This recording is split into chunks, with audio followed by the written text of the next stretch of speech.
Bonjour à tous, bienvenue sur les nouveaux chemins.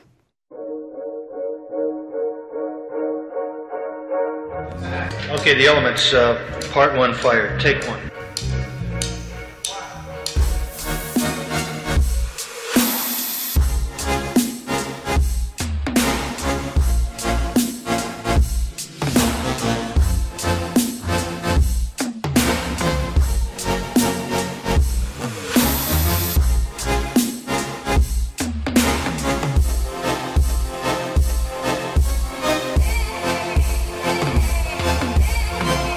Bienvenue sur les nouveaux chemins de la connaissance où toute cette semaine nous sommes allés sur les traces de 4 penseurs avant Socrate.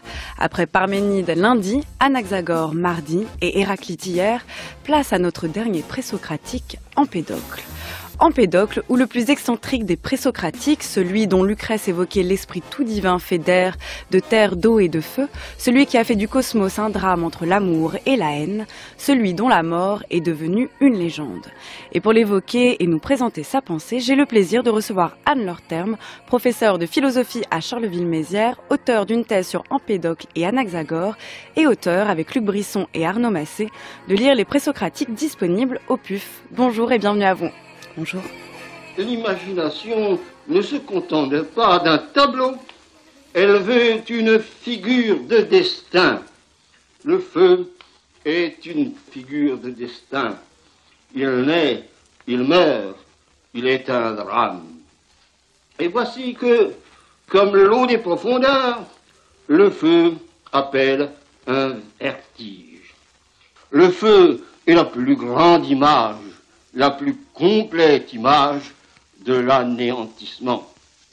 Et pour ce vertige du feu, pour cet appel du bûcher, on peut, en souvenir de la mort d'Empédocle dans le cratère de l'Etna, retenir la désignation d'un complexe d'Empédocle. Ainsi, dans la poésie exaltée, la figure du destin ultime est la mort dans le cosmos, par les forces du cosmos.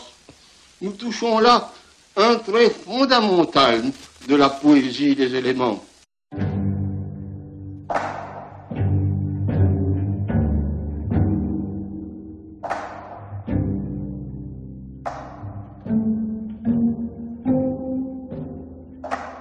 La mort d'Empédocle n'est pas simplement un fait divers de l'histoire de la philosophie.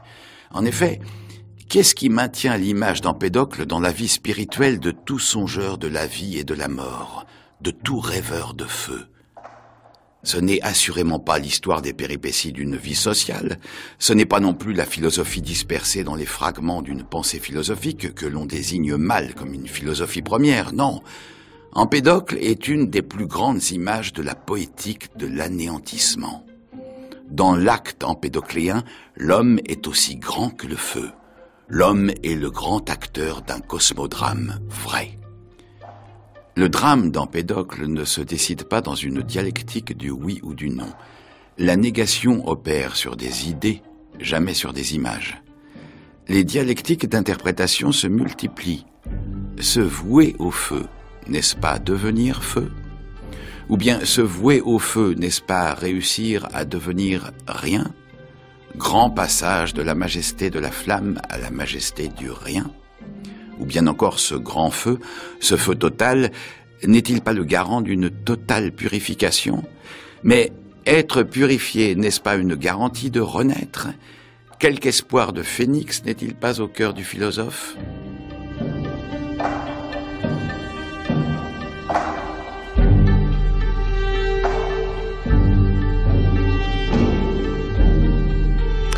Anne Lorterme, on a reconnu la voix de Gaston Bachelard, c'était dans une archive de 1952, puis juste après encore Gaston Bachelard, mais cette fois-ci interprété par le comédien Vincent Schmitt. C'est un extrait de ses Fragments pour une poétique du feu. On entend donc Bachelard raconter la mort d'Empédocle. Il en fait un personnage fantasmatique, légendaire. À quoi tient cette légende d'Empédocle, Anne Lorterme ? Il est vrai que dès l'Antiquité, cette légende a commencé à circuler, à s'amplifier. Elle a beaucoup marqué l'imaginaire jusqu'à aujourd'hui. Hein. On peut penser à Hölderlin, à Romain Rolland qui ont écrit sur la mort d'Empédocle. Le cinéma s'en est emparé aussi. Mais c'est vrai que il y a une part, dès l'Antiquité, on savait qu'il y avait une part hautement légendaire et fantasmatique dans cette mort. Des auteurs comme Strabon ou Héraclide la réfutent complètement en disant qu'elle correspond à aucune réalité. Il faut revenir sur cette mort quand même. L'idée, c'est que, alors, il paraîtrait que Empédocle se serait jeté dans l'Etna et donc brûlé par les flammes, et que une sandale aurait été rejetée et on aurait compris effectivement qu'il se serait jeté donc dans l'Etna. Est-ce que c'est ça la légende qu'on retient ? Oui, parce que Empédocle était censé porter des sandales de bronze, ce qui est assez rare et original, mais qui peut trouver une explication par rapport à d'autres éléments de son poème. Il y a un rôle particulier du bronze. Mais au-delà du caractère anecdotique, il est vrai que c'est l'idée finalement que on retourne aux éléments originaires tels que le feu. Mais justement, Bachelard insiste beaucoup sur la poétique du feu. Par ailleurs, quand il a écrit sur les rêveries autour de l'eau, peut-être qu'on a davantage ou au moins autant d'Empédocle autour de la figure de l'eau que celle du feu. Donc ça me semble peut-être un petit peu une vision peut-être un petit peu réductrice finalement. Et puis le fait de se cristalliser autour de cette anecdote fait un peu oublier la profondeur de la pensée d'Empédocle, qui constitue un véritable système absolument inédit dans l'Antiquité. Et qui n'a pas... On peut trouver des prédécesseurs, on peut trouver des successeurs, mais finalement, il occupe une place complètement à part. Il n'a pas fondé d'école, il n'est pas lui-même issu d'une école, même s'il a des accointances avec les pythagoriciens. Et donc, c'est peut-être sur ce statut à part, à la fois un homme, comme on le verra peut-être dans un autre texte tout à l'heure, censé faire des miracles, arrêter les vents, détourner les maladies, ramener des vivants à la mort. Arrêter la peste. Et il a joué aussi un rôle politique. Il était, paraît-il, honoré comme un dieu de son vivant, qui cherchait à se substituer peut-être à Apollon et remplacer la parole du poème, qui est une parole véritablement philosophique, la substituer à la parole oraculaire du dieu de Delphes, qui est une parole mensongère en fait. Il nous reste d'Empédocle 2 textes, 2 poèmes de la nature et les catharmes, ou parfois traduits par purification. Ces textes sont de nature très différente et effectivement sont à l'image de ce que vous décrivez du personnage, c'est-à-dire multiples intérêts, hommes politiques, un médecin, magicien, et on retrouve à la fois dans ces 2 textes quelque chose de très physique qui apparaît dans la nature, et puis aussi quelque chose peut-être de plus noir, de plus sombre dans les catharmes. Est-ce que c'est une bonne manière de résumer aussi peut-être les 2 pans de la pensée d'Empédocle ? Alors, certains interprètes considèrent qu'il n'y a qu'un seul poème, dont la question est très débattue. Certains considèrent que le 2e poème, celui sur les purifications, qui donne notamment des injonctions comme par exemple l'abstention de viande, des pratiques rituelles, voilà, d'une certaine façon, qui semblent avoir une connotation plus morale et beaucoup plus tragique également, alors que le premier poème décrit vraiment l'univers physique, ses composants, son devenir, son passé, son futur. Certains considèrent que le 2e poème en fait est une allégorie exotérique en quelque sorte, donc réservée aux non-initiés, une allégorie du poème physique. Je partage pas ce point de vue, mais c'est vrai que le statut du 2e poème reste très compliqué puisqu'il est question de démons, des daimones, dont on ne sait pas trop. Alors, il ne s'agit pas d'âmes, mais Empédocle croyait à une forme de transmigration de la conscience, en tout cas, on pourrait dire. On peut garder des traces de vie passée. Il dit lui-même qu'il a été poisson, jeune fille, plante, et qui manifeste une sorte de parenté de tous les êtres vivants en quelque sorte. Est-ce que c'est ça d'ailleurs la dimension inédite de la pensée d'Empédocle, à savoir cette espèce de tout est mélange chez lui, c'est-à-dire que il a été jeune fille, plante, oiseau, et rien ne meurt, rien ne naît. C'est la grande phrase quand même d'Empédocle. C'est ça peut-être ce qui est inédit chez lui. Alors rien ne meurt, rien ne naît, ça concerne en fait les 6 forces fondamentales, les 4 éléments et les 2 forces fondamentales qui régissent l'univers. Mais sinon, tout le reste, toutes les créatures, les plantes, les animaux, les humains, nous ne sommes que des assemblages transitoires qui sont voués à disparaître et qui ne sont pas éternels du tout. Et c'est pourquoi, quand il était question dans le texte de Bachelard de cette espèce de garantie de renaître, de l'homme aussi grand que le feu, il me semble qu'il y a sinon un contresens, du moins une légère distorsion. Pourquoi justement? Parce que ça pourrait paraître plutôt collé à l'idée de l'idée qu'effectivement rien ne naît mais rien ne meurt non plus, et que quand Empédocle se jette dans les flammes, finalement il va renaître mais sous une autre forme. Oui, mais pas vraiment forcément en tant qu'Empédocle. Il y a peut-être une persistance de sa mémoire et de sa conscience, mais la matière dont nous sommes tous constitués est éternelle, et c'est ça qui ne naît ni ne meurt en fait. Mais tous les composés sont des agrégats momentanés.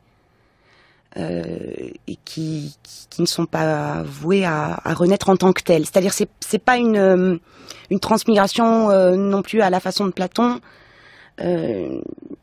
Bon, ça reste assez difficile la compréhension de l'explication du démon pour Empédocle.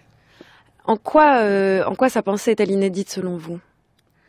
Alors, il a évidemment des rapports très intimes avec Anaxagore. Sur la question du mélange et de la séparation, tout n'est que mélange et séparation, d'entité on pourrait dire éternelle.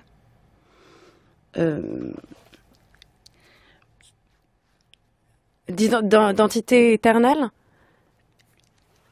Qu'est-ce que vous voulez dire? En quoi c'est inédit cette pensée? C'est-à-dire que la matière se mélange, se sépare, et qu'est-ce qui en sort qu'est-ce qui fait que c'est inédit? Alors déjà, sa vision du cycle, pour lui, nous sommes dans un cycle cosmique, c'est-à-dire que nous sommes dans une phase de l'univers qui est éternel, qui est fini, dans lequel il n'y a pas de vie. Donc en ça, il suit, on pourrait dire, les injonctions de Parménide, à la même manière qu'Anaxagore. Mais ce qui est inédit, c'est qu'il va expliquer la totalité de l'univers avec un système, on pourrait dire, réductionniste, avec très peu d'éléments fondamentaux, et à partir de quoi il va expliquer l'apparente infinie diversité de la réalité, toutes ces métamorphoses, qui ne sont que des métamorphoses apparentes, dans un système qui est absolument cohérent, et qui n'a pas eu finalement d'équivalent.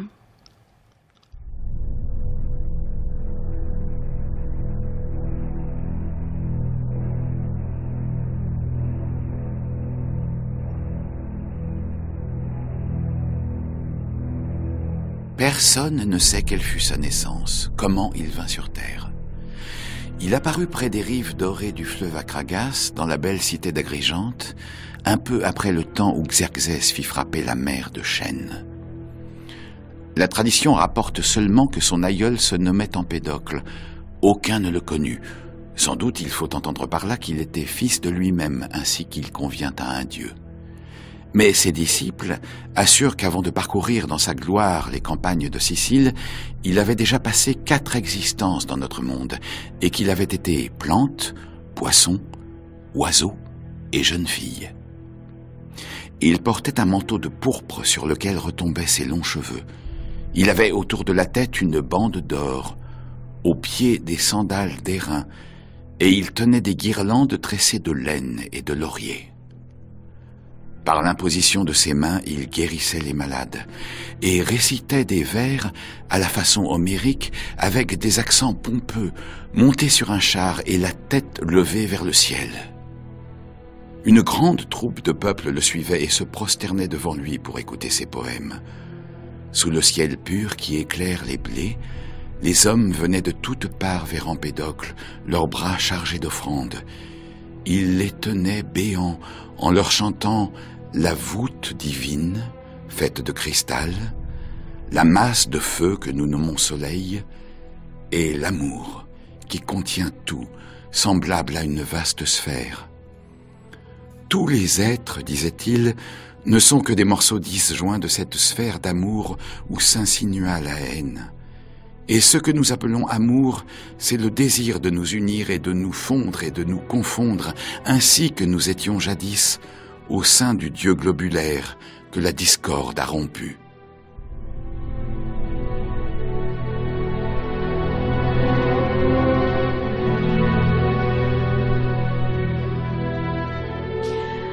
Anne-Laure Termes, c'est l'écrivain Marcel Schwab qui écrit dans ses Vies imaginaires, qui date de 1896 et interprétée ici par Vincent Schmitt, la vie d'Empédocle, mais aussi donne quelques clés de sa doctrine, c'est à la fin du texte. Il dit ceci: tous les êtres ne sont que des morceaux disjoints de cette sphère d'amour où s'insinua la haine. On a déjà deux éléments assez importants et qui font le lien avec ce que vous avez évoqué auparavant, Anne-Laure Termes, de séparation et de fusion que l'on trouve précisément dans l'idée d'amour et de haine. Alors qu'est-ce que c'est que ces deux grands principes pour Empédocle ? Alors pour Empédocle, comme on le disait tout à l'heure, il n'y a que 6 grands principes qui expliquent la totalité de ce qui se passe dans l'univers. On a 4 entités qu'on pourrait dire matérielles, avec des termes un peu anachroniques, qui sont les 4 éléments. Il faut savoir qu'Empédocle est le premier à avoir posé les 4 éléments comme étant primordiaux. Donc c'est l'air, la terre, l'eau, le feu. Absolument. Et pour lui, ce sont les vrais dieux. C'est-à-dire que tous les dieux du panthéon grec sont de faux dieux, sont des composés d'éléments. Donc on a ces 4 éléments qui sont matériels, qui ont chacun des propriétés propres. Le feu, évidemment, est chaud et lumineux. Tout ce qui est chaud et lumineux est du feu, c'est-à-dire ça marche dans les deux sens. Ils sont les seuls, chacun a un ensemble de propriétés qui n'appartient qu'à lui. Et l'amour et la haine, ce sont 2 forces cosmiques. Donc il faut imaginer comme des forces au sens où on l'entend nous dans la physique actuellement. Des forces étendues dans l'espace et qui agissent sur la matière. Ce sont des forces d'attraction et de répulsion qui fonctionnent de manière différente puisque le principe de l'amour, c'est qu'elle attire les éléments dissemblables entre eux. Sous l'influence de l'amour, le feu, par exemple, va être attiré par l'eau, par l'air, par la terre. Sous l'influence de la haine, le feu va être attiré par le feu, l'eau par l'eau, l'air par l'air. Donc en fait, chacun est une force d'attraction et une force de répulsion. L'amour attire les éléments dissemblables hétérogènes et les accole ensemble. Elle fonctionne un petit peu comme, je crois, comme une force d'attraction magnétique, comme un aimant extrêmement puissant, qui va les maintenir ensemble et qui va permettre le mélange, qui va permettre que des corps se forment. Et la haine essaie de détruire à rebours ce mouvement-là, en cherchant à faire que les éléments se rejoignent par genre, par race ou par tribu. On trouve aussi chez Empédocle cette expression. Et donc qu'ils forment des masses homogènes. Et donc c'est le combat permanent de la lutte et de l'amour, de la discorde, qu'on peut aussi appeler la haine, neikos en grec, et de l'amour ou amitié, dont le nom est Philothèse, mais Empédocle lui donne d'autres noms, comme Aphrodite par exemple, ou Harmonie. Et à certains moments, il y a un cycle absolument nécessaire, contre lequel personne ne peut rien, qui est le cycle cosmique, la nécessité cosmique, qui fait qu'on va avoir une alternance de phases d'amour croissant, jusqu'à la victoire de l'amour. Ensuite, la haine revient, détruit l'œuvre de l'amour, et à son tour va créer un monde. Donc en fait, on va avoir 4 phases dans l'univers, si on peut dire.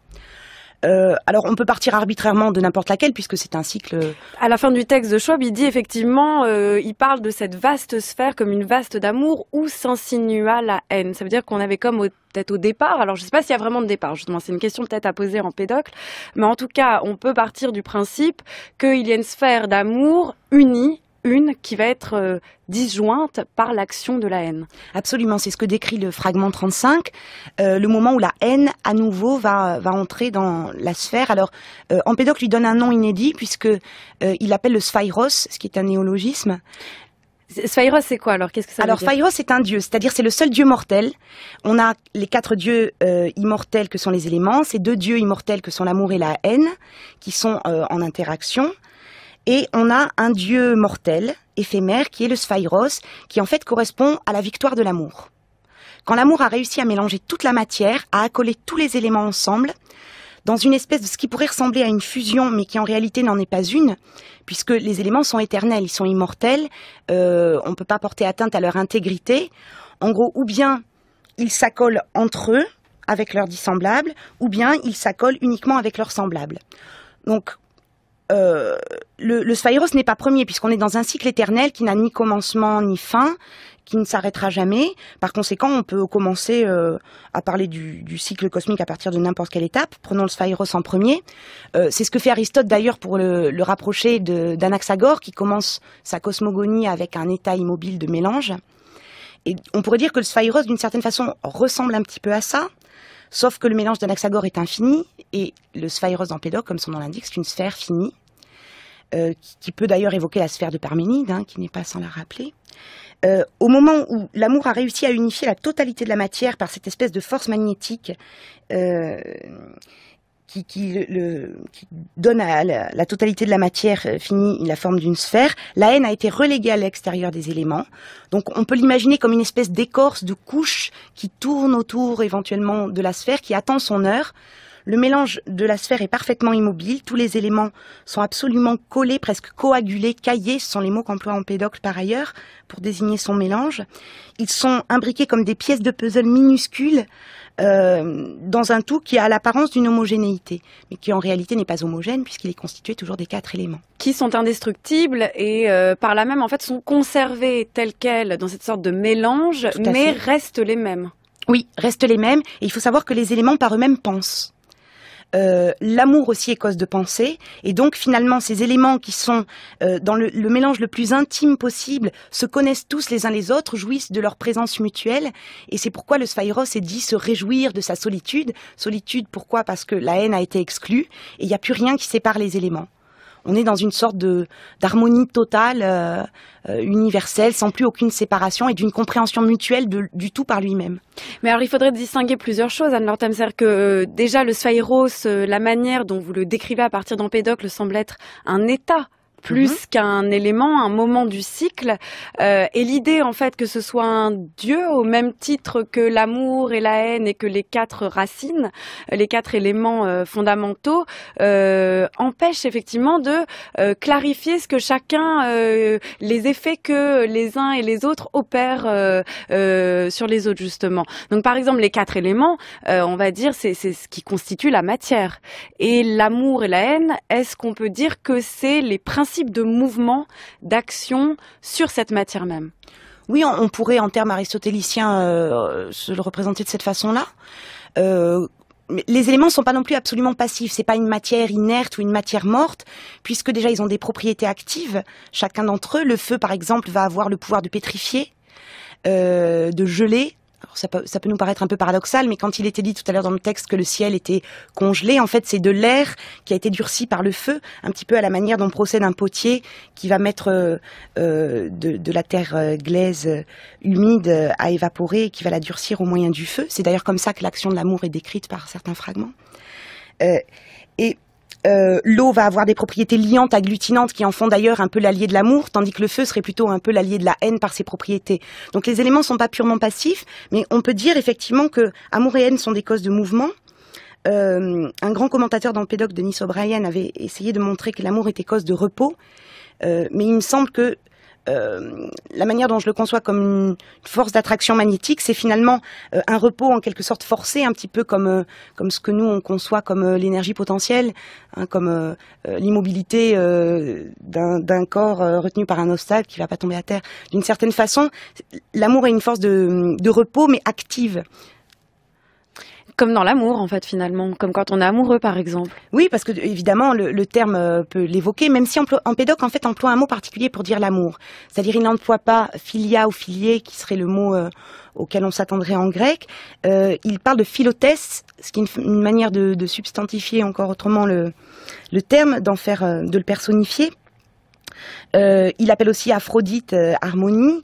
Mais harmonie, d'ailleurs, on comprend beaucoup plus l'idée que amour, c'est-à-dire que l'harmonie, on entend bien cette idée d'action à la fois de cohérence, de mélange et puis aussi d'état apaisé. Oui, et de conciliation des opposés, ce qui n'est pas sans rappeler d'une certaine façon Héraclite, c'est-à-dire que tout est en lutte dans le monde d'Empédocle, sauf au moment où c'est où c'est la victoire de l'amour, ou au moment où c'est la victoire de la haine. Parce que se passe-t-il à partir du moment où la haine, une fois son temps venu, rentre à nouveau dans la sphère? Elle introduit du désordre, un désordre apparent, elle introduit un mouvement qui est un mouvement tourbillonnaire et qui, comme chez Anaxagore, va projeter les éléments en fonction de leur qualité, soit vers le centre, soit vers la périphérie.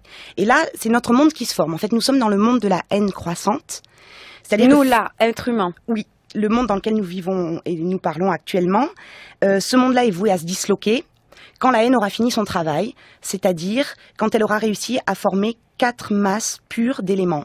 il n'y aura plus de monde. Il y aura au centre de l'univers, on aura de la terre pure, entourée d'une couche d'eau, entourée d'une couche de feu, entourée d'une couche d'air. Il n'y aura plus de communication entre les éléments. Il n'y aura plus de créatures, plus de plantes, plus d'animaux, plus rien du tout. Et tout ça tourbillonnera à une vitesse extrêmement rapide. Le monde se sera déformé sous la forme d'un œuf. Et à ce moment-là, l'amour qui a été comme désactivé, c'est-à-dire l'amour, il est toujours présent à l'intérieur des éléments. C'est la grosse différence entre l'amour et la haine, c'est à méditer aussi, c'est que l'amour, il est dans la matière, toujours. Il peut pas en être expulsé. La haine, on peut l'expulser des corps. Et l'amour va rejaillir d'une certaine façon, la puissance de son pouvoir va irradier à partir du centre, et à nouveau, elle va attirer les éléments divers pour qu'ils s'accolent entre eux, et un nouveau monde va se former, mais à l'inverse du nôtre. Un monde qui n'ira pas vers la séparation en éléments purs, mais qui ira vers la sphère, et donc vers le mélange total. Donc on peut imaginer des créatures, Empédocle parle de membres isolés, par exemple des images très frappantes, des yeux qui sortent de terre, des bras parle de isolés. Monstres. Voilà, et tout ça, ça semble au hasard. Il y a des combinaisons non viables. Hein, si effectivement on se retrouve avec une tête d'homme sur un corps de bœuf, ça va pas fonctionner, ou un œil accroché à un bras, et donc les membres peuvent pas se rendre mutuellement service, et donc ça va se détruire, mais petit à petit, les mélanges vont se former, et donc on aura un monde un peu monstrueux, on pourrait dire, par certains aspects. Mais si je vous suis bien, Anne Lortem, ça veut dire que là, nous en sommes à un moment du cycle cosmique décrit par Empédocle, qui est le moment où nous ne sommes plus tous unis, tous mélangés, puisqu'il y a des êtres humains, on va dire, distincts, mais effectivement, nous sommes quand même sur la voie de la discorde, nous allons être complètement séparés, nous allons mourir finalement. Est-ce que Empédocle décrit ce qu'on pourrait appeler une forme d'évolution, en fait, c'est-à-dire qu'on a l'impression d'avoir affaire à une sorte d'histoire naturelle? Tout à fait, et il se revendique d'ailleurs d'une certaine façon comme faisant une histoire naturelle, au sens du devenir des êtres naturels. Il y a quelque chose de très moderne pour son époque, de dire que les espèces n'ont pas été créées telles quelles. Alors il n'est pas le premier à dire ça, on trouve ça un petit peu déjà chez Anaximène par exemple, on le retrouvera chez Démocrite. Mais il y a une véritable zoogonie, il y en a même plusieurs d'ailleurs, selon qu'on est dans le monde de la haine croissante ou de l'amour croissant. Les créatures se forment toujours selon les mêmes lois du devenir, mais on n'est pas obligé d'avoir exactement les mêmes créatures d'un monde à l'autre d'une certaine façon. C'est-à-dire que là, nous, on est dans un certain monde, mais il y a une multiplicité de mondes possibles, on pourrait dire, et de créatures possibles. Nous n'avons accès qu'à ce monde-là, mais Empédocle, du fait que il se souviendrait de ses anciennes vies, de ses vies antérieures, pourrait nous dire que le monde a été autrement. Il n'est pas dit qu'il y ait des hommes dans le prochain monde.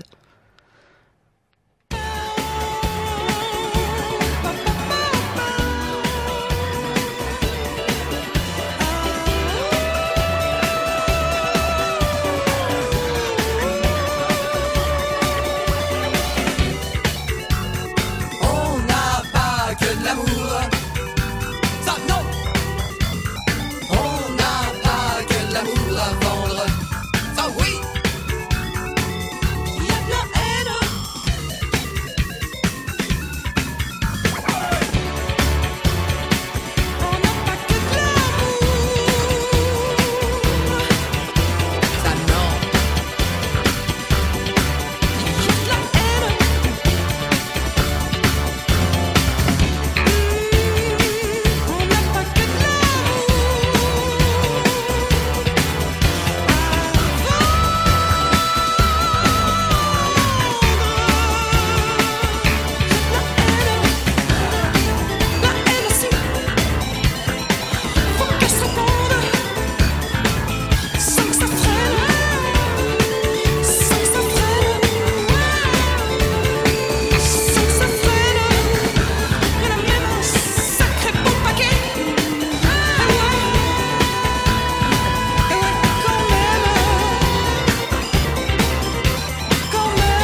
Vous écoutez France Culture, il est 10h29. Bienvenue sur les nouveaux chemins où aujourd'hui, après Parménide, Anaxagore et Héraclite cette semaine, nous évoquons le présocratique Empédocle en compagnie d'Anne Lorterme, professeure de philosophie et qui a dirigé avec Luc Brisson et Arnaud Massé l'ouvrage Lire les présocratiques que vous trouverez aux éditions PUF. L'amour et la haine, de même qu'ils étaient auparavant, de même ils seront. Et jamais, je pense, le temps infini ne sera vide de ce couple. Je parlerai du double processus des choses, car tantôt l'un grandit demeurant seul à partir du multiple, tantôt au contraire il se divise et de l'un naît le multiple. De ce qui est mortel, il y a donc double naissance et double destruction. L'union de toutes choses provoque la naissance et la destruction, et d'autre part, ce qui est formé s'envole en tous sens lorsque les éléments se séparent. Et ces éléments ne cessent jamais leur continuel échange. Tantôt tout s'unifie grâce à l'amour, tantôt à nouveau chaque élément se sépare, emporté par la force hostile de la haine. Ainsi, dans la mesure où ils ont le pouvoir de venir à l'un à partir du multiple, et à nouveau quand l'un se dissout et que le multiple en est, dans cette mesure ils viennent à l'être et n'ont pas de vie immuable. Mais dans la mesure où ils ne cessent jamais leur perpétuel échange, dans cette mesure, ils demeurent toujours immuables selon le cycle.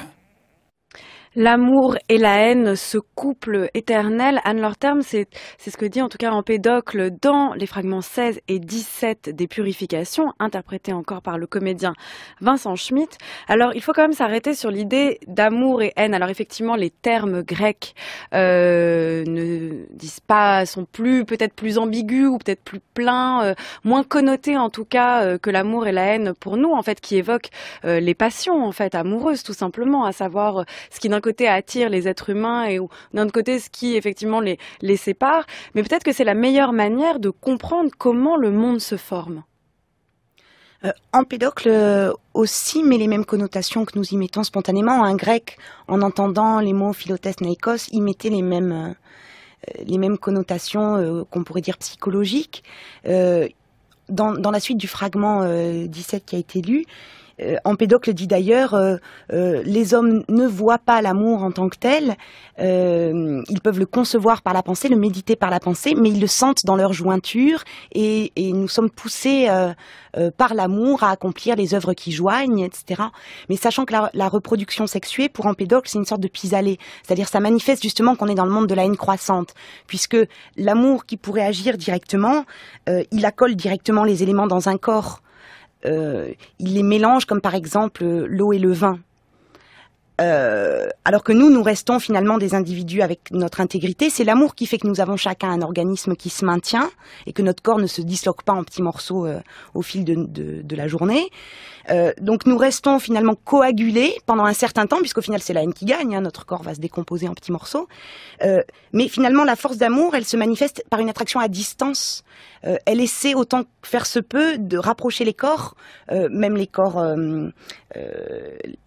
humains, les corps animaux, mais ça manifeste plus une faiblesse de l'amour que sa toute-puissance d'une certaine façon. En fait, la faiblesse de l'amour, elle apparaît quand on est conscient d'aimer ou d'aller vers l'autre, un autre élément par exemple. C'est-à-dire que en fait, l'amour tel qu'il est entendu chez Empédocle exclut toute forme de volonté ou toute forme même d'âme en fait de l'homme. C'est-à-dire que l'amour, ça agit malgré lui. Ah oui, il n'y a pas d'âme pour Empédocle.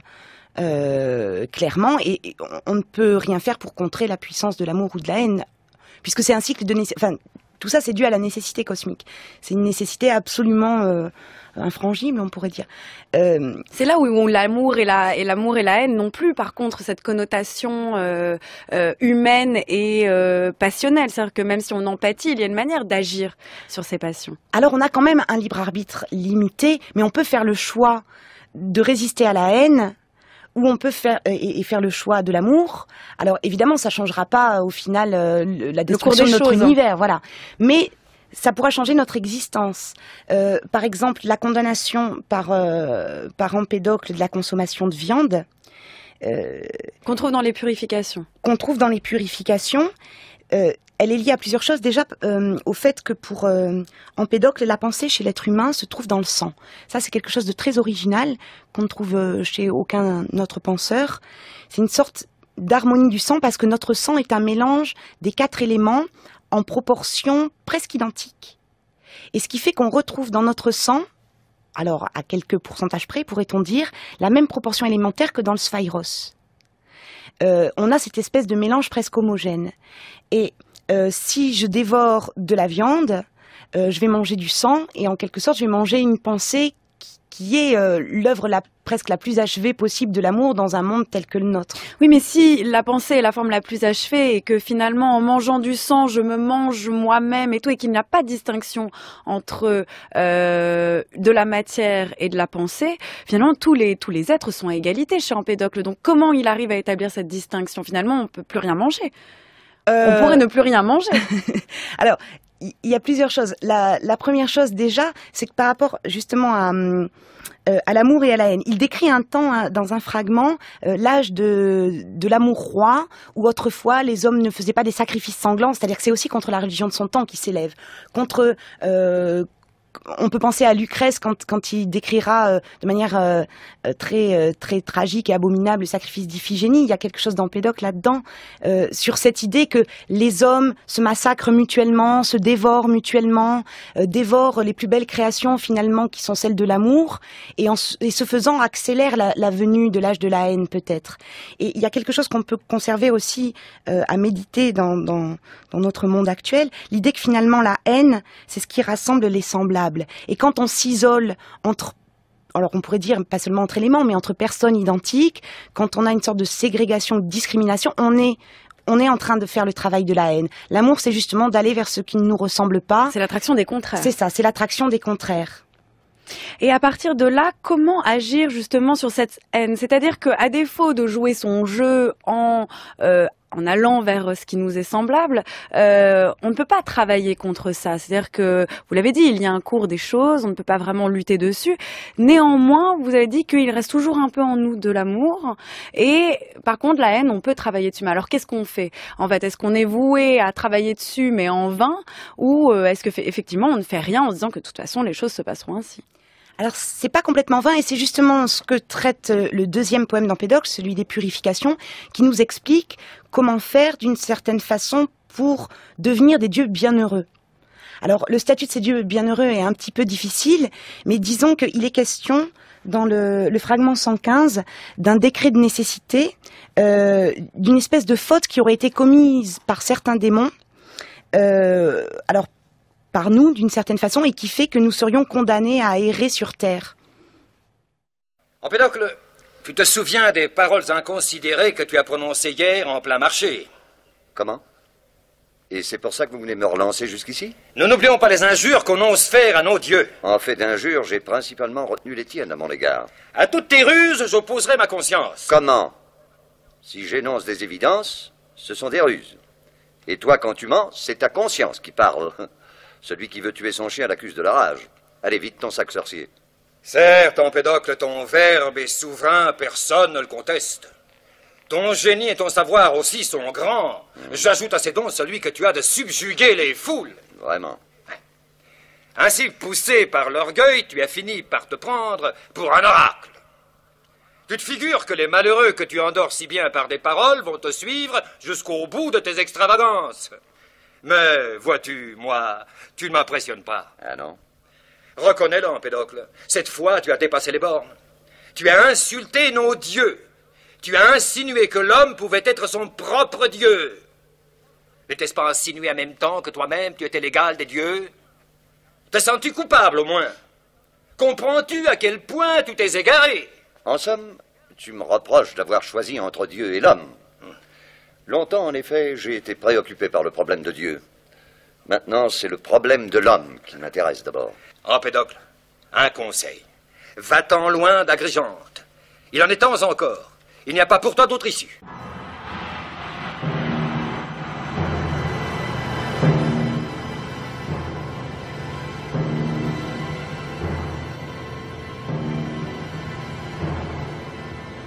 C'est un fait de nécessité, un décret antique des dieux, éternel, scellé par de larges serments, quand l'un des mortels par ses erreurs dans sa fuite souille ses propres membres. Quiconque, après avoir fauté, prononce un parjure. Ô démon qui avait obtenu une longue vie en partage, qu'il erre 30 000 saisons loin des bienheureux, naissant à travers le temps sous toutes les formes des mortels, empruntant successivement les chemins pénibles de la vie. La force de l'éther le poursuit en effet vers la mer le recrache vers les seuils de la terre vers les flammes du soleil resplendissant, et celui-ci le projette dans les tourbillons de l'éther. Chacun le reçoit de chacun et tous les haïssent. Mais pourquoi m'appesantir là-dessus comme si je faisais quelque chose de grand, en surpassant des hommes mortels sujets à tant de destruction ? Moi aussi je suis pour le moment l'un des leurs, exilé des dieux et errant, en m'adonnant à la haine furieuse dans un pays sans joie, après quelle prérogative et quelle étendue de bonheur. Ici le meurtre, le ressentiment et les tribus des autres fléaux arpentent, dans l'obscurité, la prairie de l'égarement.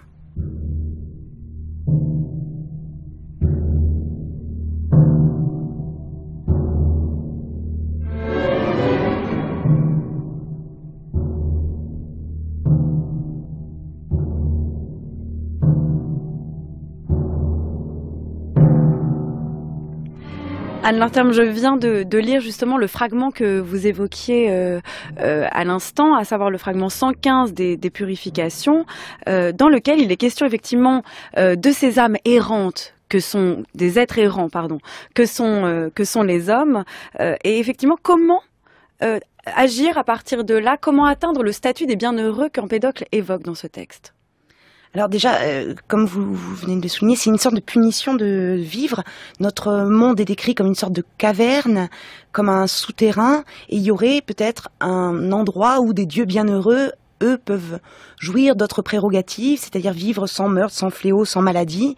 Il y a un moyen, déjà, alors ça ne nous permettra pas de changer l'ordre du monde ou de changer la fin du monde et le devenir de l'univers, mais nous avons un moyen d'agir un petit peu sur lui, c'est d'accroître notre connaissance. Et c'est justement pour ça qu'Empédocle écrit un poème dans lequel il ne nous donne pas il nous donne des clés, les clés de ses propres énigmes. C'est-à-dire que quand on lit ce texte d'Empédocle, quand on lit ces fragments, à première vue, c'est quelque chose de très poétique, comme l'avait souligné Bachelard, mais foisonnant, touffu, complexe. On a du mal à comprendre de quoi il parle. Il y a beaucoup d'analogies, de métaphores, de noms cachés. Et en fait, finalement, le disciple, guidé par Empédocle, à travers des chemins sinueux, comme s'il passait à travers des paysages qui lui sont montrés par l'auteur, va devoir accroître sa propre pensée et par ce moyen-là, il va pouvoir avoir un pouvoir pratique sur les choses. Comme Empédocle lui-même, qui arrive à guérir, à soigner, à faire ce qui apparaît aux autres comme des miracles, mais qui en réalité ne sont pas pour lui des miracles, sont simplement une connaissance des forces qui régissent l'univers et une manière d'arriver à les apprivoiser et à les détourner. Est-ce qu'on peut imaginer une dimension politique aux écrits d'Empédocle? Il avait une grande influence dans sa cité, mais est-ce qu'on peut, à partir de ces deux poèmes ou de ce texte en fait qui n'en est peut-être qu'un, imaginer une sorte de traité de morale politique qu'aurait proposé Empédocle? Alors un traité de morale, c'est certain. En tant que tel, ça a évidemment des implications politiques, mais elles sont pas, dans les fragments qui nous restent, en tout cas, elles sont pas explicites. Mais on sait par certains témoignages qu'Empédocle aurait été, alors le terme de démocratie est sans aucun doute très anachronique, mais il était pour l'égalité des citoyens, toujours sur la base de ses propres principes. Dans la mesure où finalement les éléments sont égaux, nous sommes tous composés des mêmes éléments et finalement nous avons tous les mêmes prérogatives. D'ailleurs, c'est quelque chose de frappant. Dans l'extrait qu'on a entendu en fait juste avant que je lise le fragment 115, c'est un extrait diffusé sur la RTF en 1960 et issu d'une pièce de Raymond Guérin. Empédocle en fait est accusé et exilé par la suite. Il est accusé de s'être pris pour un dieu. Et c'est peut-être là l'enjeu aussi de l'égalité et ce qu'on reproche en fait, le risque de l'égalité, c'est effectivement de se prendre pour un dieu et de niveler tous les êtres. C'est ce qu'on lui reproche. Alors on lui reproche ceci, puis on lui reproche également dans cet extrait d'avoir mis en péril la religion la religion officielle, on va dire, puisque dans un fragment où il décrit les 4 éléments, il les nomme, c'est le fragment 6, il les nomme avec des noms de dieux traditionnels. Alors d'ailleurs, c'est une énigme aussi pour les commentateurs de l'Antiquité, qui se cache derrière quel nom. On a ainsi Zeus pour désigner le feu, c'est-à-dire que le vrai Zeus, le Zeus dont parlent les Grecs, n'est pas le vrai Zeus, c'est pas un vrai dieu, c'est simplement un assemblage d'éléments. C'est un dieu à la longue vie éventuellement, mais c'est pas un dieu véritable. Et quand il reprend ces noms de dieux, c'est pour les détourner, pour dire regardez, vous honorez de faux dieux, les véritables dieux, ce sont les éléments, c'est-à-dire c'est la matière, et c'est quelque chose de très subversif. Et d'ailleurs, qu'on peut retrouver maintenant, effectivement, dans une forme de pensée naturaliste qui soutiendrait une continuité de l'être humain avec les éléments naturels, avec la matière. Est-ce que c'est ça aussi la leçon d'Empédocle ? Alors, on le voit justement, par exemple, d'une certaine façon dans sa postérité médicale, dans le corpus hippocratique. Hippocrate, alors même s'il y a plusieurs types de traités hippocratiques, mais il y en a un certain nombre qui sont très inspirés d'Empédocle, et notamment sur les équilibres entre éléments. Alors c'est quelque chose d'ailleurs qui remonte à Alcméon, mais on peut réussir justement à agir de cette manière-là sur nos propres éléments, sur les éléments du monde, et accroître ainsi notre pouvoir finalement. Mais qu'est-ce qui agit sur les éléments ? Si la pensée c'est le sang et si le sang c'est la pensée, qu'est-ce qui agit en l'homme sur ces éléments en fait ? On voit sûrement les implications pratiques, politiques, morales de la pensée d'Empédocle, mais on peut se demander quel est le sujet dont il est question avec Empédocle si tout est à égalité. Le sujet au sens de agissant, c'est-à-dire que qu'est-ce qui fait alors peut-être que sujet ou conscience seraient des termes anachroniques, mais néanmoins on peut se demander quel est le principe agissant en l'homme s'il n'a pas d'âme, si finalement il est en train d'être détruit par le cycle de la discorde, qu'est-ce qui fait qu'il peut agir ? Alors en fait, nous sommes agis d'une certaine façon par nos éléments, par l'amour et la haine qui sont en nous et qui sont et la haine qui est en dehors de nous également. Il y a un passage amusant de Théophraste qui dit que pour Empédocle, ce qui va faire par exemple qu'on va avoir une habileté, que l'orateur a une habileté à bien parler, c'est parce qu'il a un mélange extrêmement bien proportionné des éléments dans la langue. Dans la langue comme organe physique. De la même manière, quelqu'un qui va avoir une grande habileté à ciseler un orfèvre, par exemple, c'est parce que il a une bonne proportion élémentaire dans sa main. Donc on est vraiment dans un système matérialiste. C'est-à-dire, alors, ça pose le problème justement du statut du daimon qui nous emmène à cette idée de conscience et de subjectivité, parce que le daimon ou le démon, c'est celui qui dit je dans le poème. Qui dit j'ai erré, je suis un exilé, et c'est ça qui est difficile d'arriver à savoir quel statut accorder à un éventuel libre arbitre, à une subjectivité personnelle. Alors on sait déjà qu'il y a la mémoire, qu'il y a une forme de persistance de la mémoire, peut-être des agrégats dans lesquels nos propres éléments ont été pris. Peut-être que les éléments qui composent actuellement mon corps, ces parcelles-là, puisqu'il y a un nombre fini d'éléments dans l'univers, ces parcelles-là, c'était elles qui étaient déjà accolées entre elles quand j'étais poisson. C'est ça qui fait que je peux dire je. C'est ma matière qui persiste.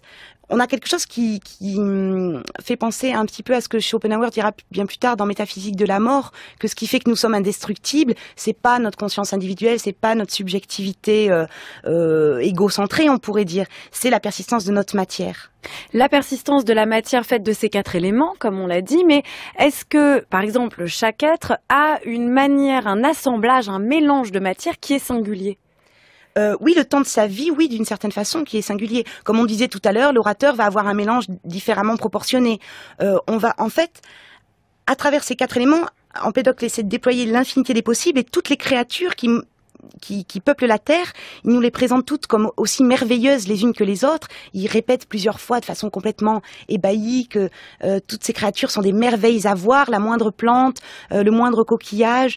Et finalement, on en revient à ce qu'on disait tout à l'heure sur l'égalité. Il n'y a pas une dignité plus grande de l'homme. Il y a un refus justement de l'anthropomorphisation du vivant, et au contraire, même tout est pensé sur le modèle du végétal.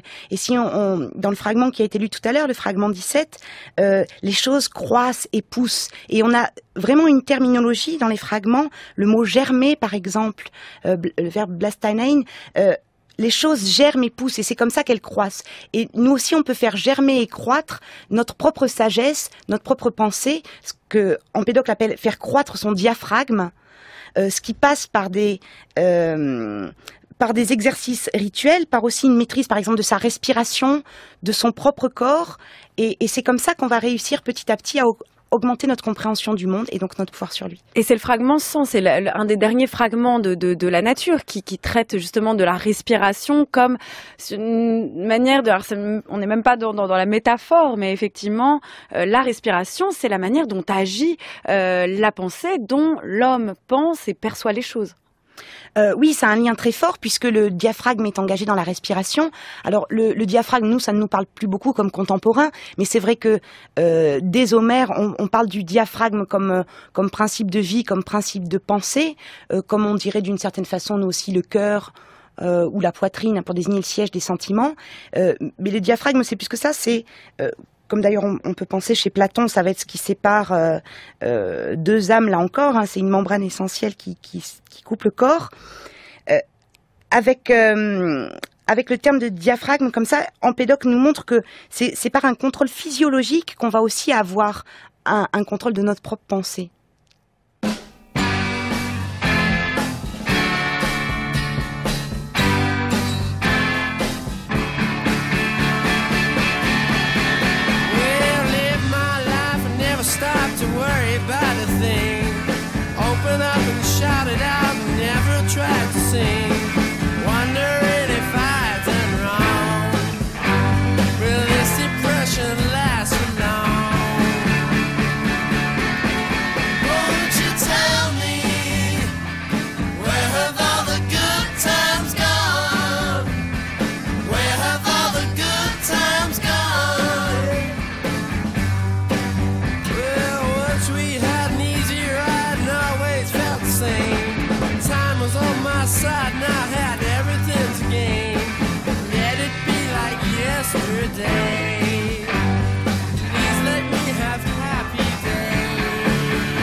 Merci beaucoup Anne-Laure Terne d'être venue nous présenter la pensée d'Empédocle. Alors je rappelle que vous avez co-dirigé avec Luc Brisson et Arnaud Massé Lire les présocratiques disponibles au PUF. Et puis chers auditeurs, lisez aussi De la nature et les catharmes ou les purifications d'Empédocle que vous trouverez aux éditions Gallimard. Et puis un grand merci à l'équipe des Nouveaux Chemins, Ariane Mintz, Antoine Ravon, Marianne Chassor, Pierre Brossard, Adèle Vendrette évidemment, Vincent Schmitt à la lecture des textes, Nicolas Berger à la réalisation cette semaine et à la prise de son aujourd'hui, Élise Leu. Les Nouveaux Chemins, c'est donc fini pour aujourd'hui, mais dès demain, vous retrouverez Adèle Vendrette pour les chemins du vendredi. Et demain, c'est une philosophie de l'effort au programme en compagnie d'Isabelle Queval. Et si d'ici demain, vous voulez encore vous aventurer sur les nouveaux chemins, eh bien rendez-vous sur le site de France Culture à la page l'émission pour écouter l'émission où vous voulez et quand vous voulez. Et puis rendez-vous également sur les réseaux sociaux pour suivre nos programmes.